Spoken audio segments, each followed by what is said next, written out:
Greetings, everyone. I'm James Milan. Welcome to this DEI update. Of course, DEI is diversity, equity, and inclusion, and I am here with our town's director of DEI, Jillian Harvey. Hi, Jill.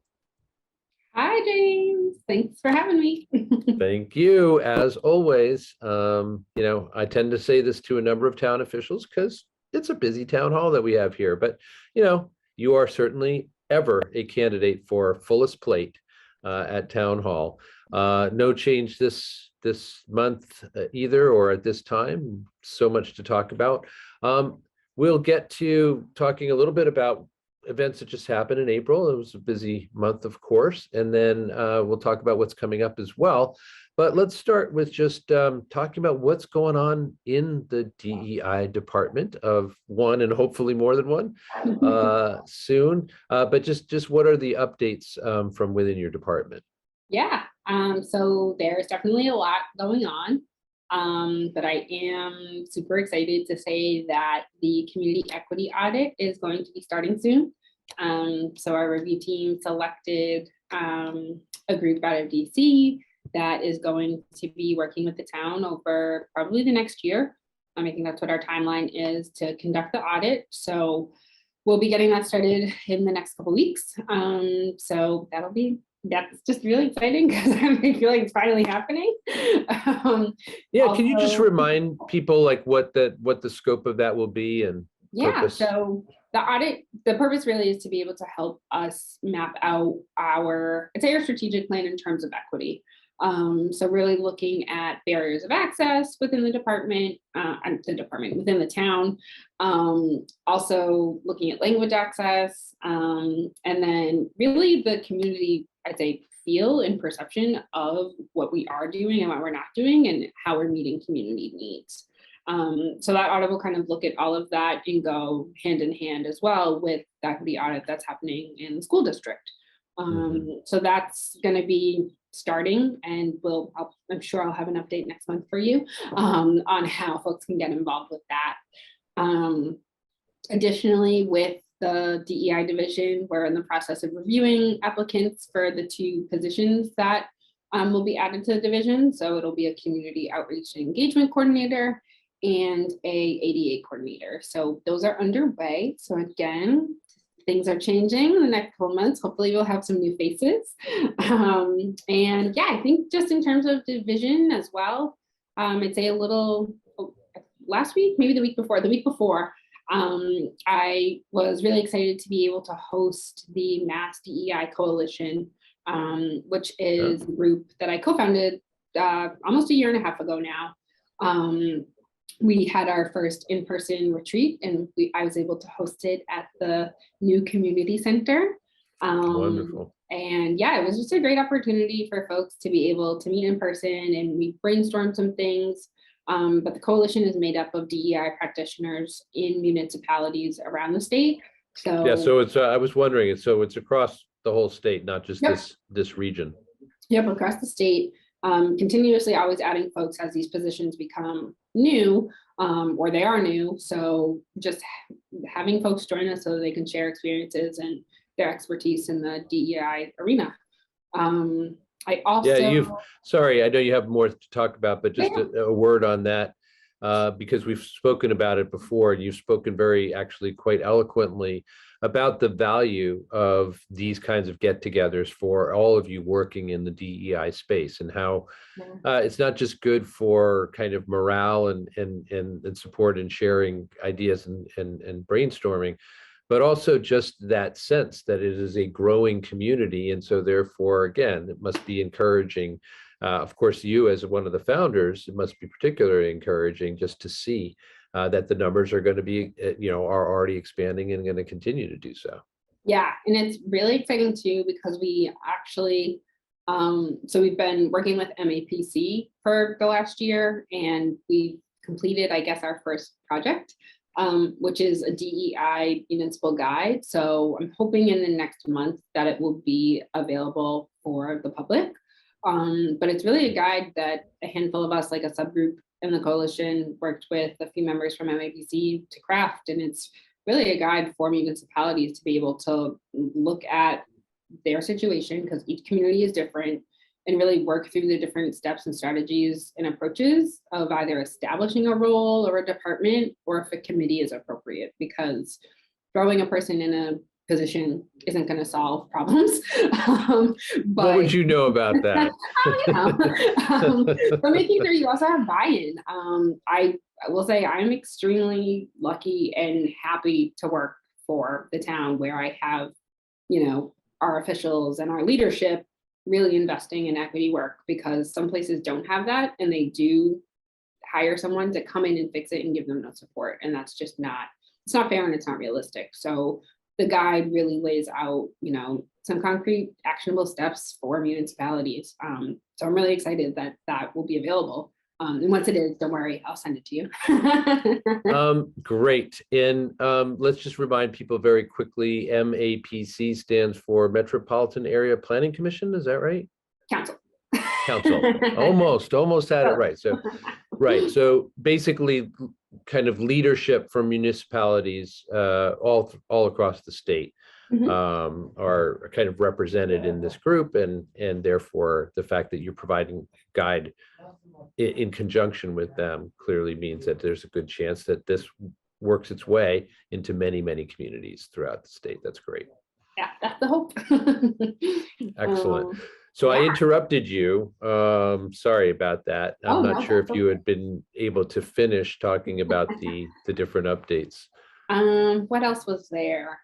Oh yeah, so I was able to, I want to say 2 weeks ago, I had the opportunity to join Chief Flaherty and a few of the police captains as well at a day-long workshop that was hosted by the FBI. Focusing on contemporary issues in securing houses of worship. So this was really geared towards faith leaders and local law enforcement, how to make their communities and institutions safe, as they're often targets of hate crimes. And as we know, just from this past weekend, hate crimes and racially motivated acts of violence are still a persistent issue. So being able to attend something like that was really powerful, because I learned a lot and also was made aware of just a lot of the resources that are available and how we don't need to work siloed, that, our network also needs to work with folks around us, the different communities around us, because a lot of these types of acts are usually related. So it was a good workshop to be able to attend. Unfortunate that we have to, but right. It was beneficial. Great.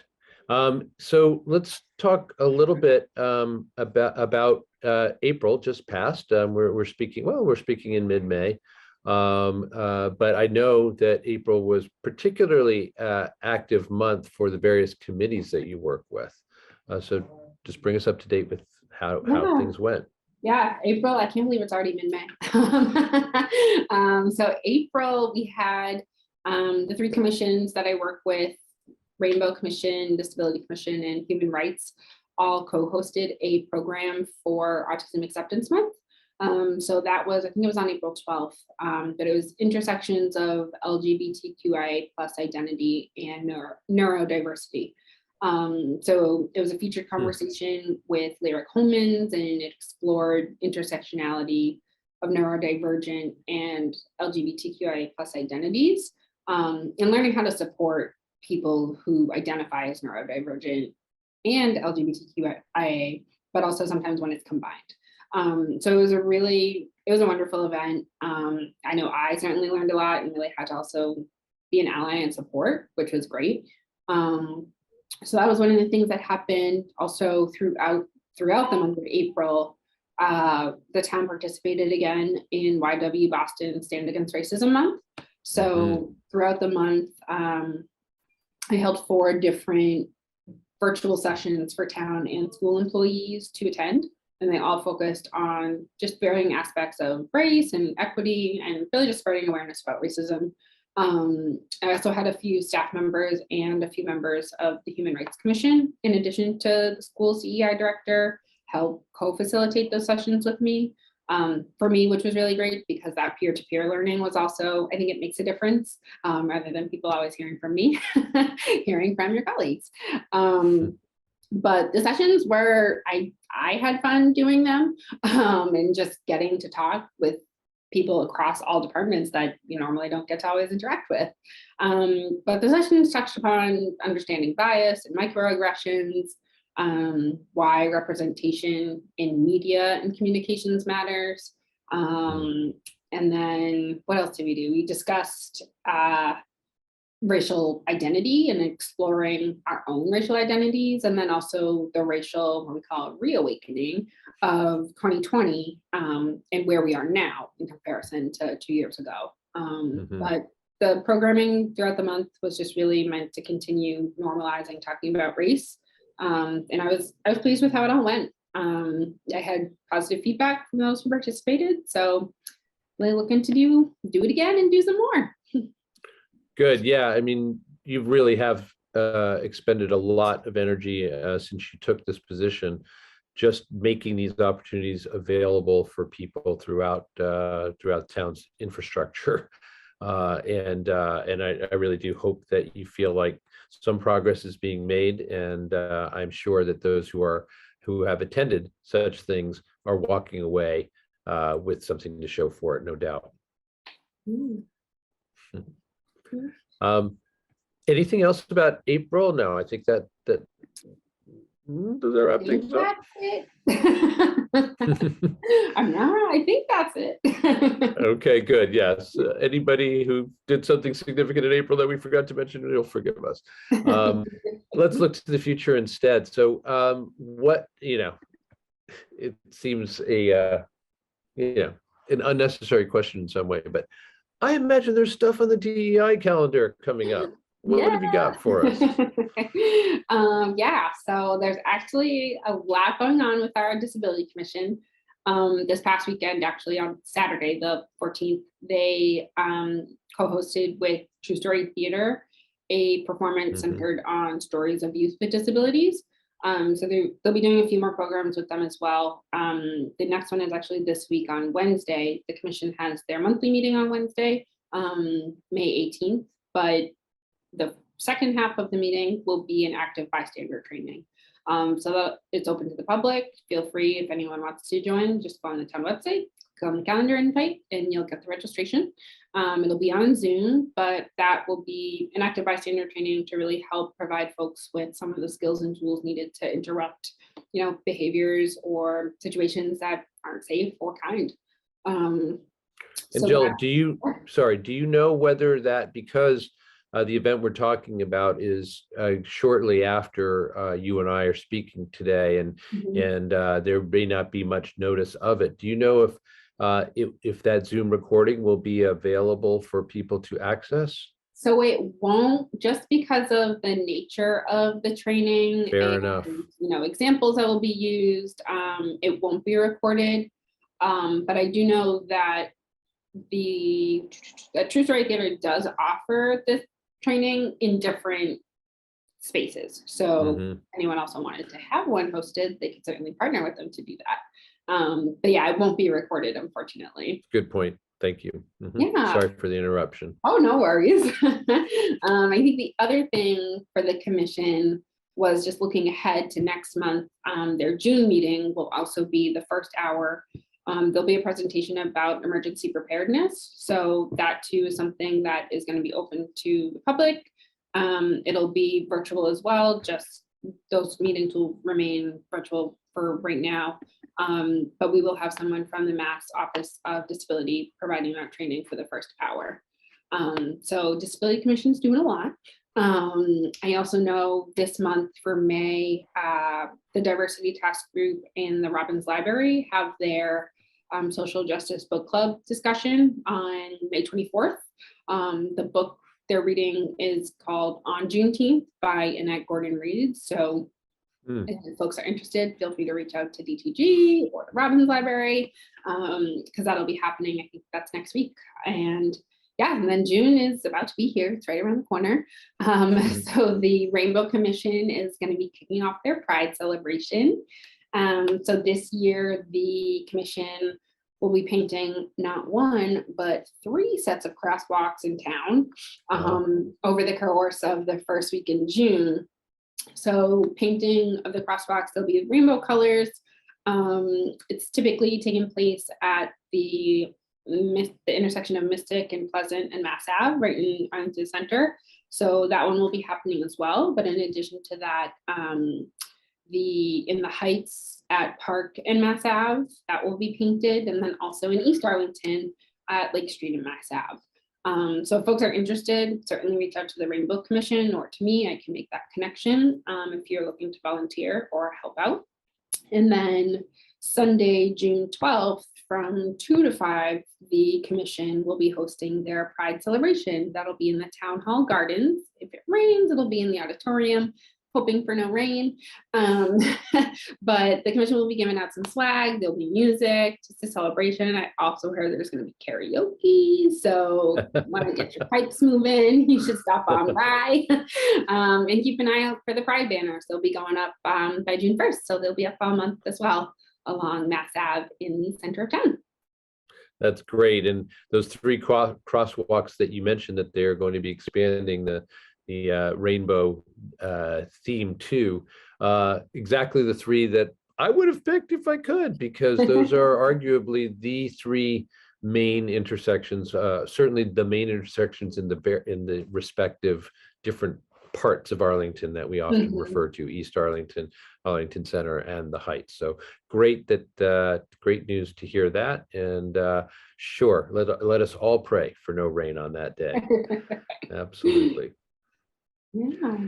All right. Anything else, Jill? As if there could be. I mean, probably, but not right now. I know I was gonna say things are always going on, so just doing some planning for summer. But I'll be talking to you in June about all of that. So for now, that's all I got. Well, that's great, and it's a great promise to know that we will be speaking to you again next month. We often get to speak to you on a monthly basis, but every once in a while it takes longer than that with everything on your plate. So good to know we've got a date coming up, and we'll see you shortly. Yes, that sounds good. I have been speaking, of course, she is Jillian Harvey, the DEI director here in town, and whenever we can get her nailed down, we enjoy having some time with her. I'm James Milan. This is the DEI update. Thanks so much to Jill for her time, and thanks to you for yours as well. We'll see you next time.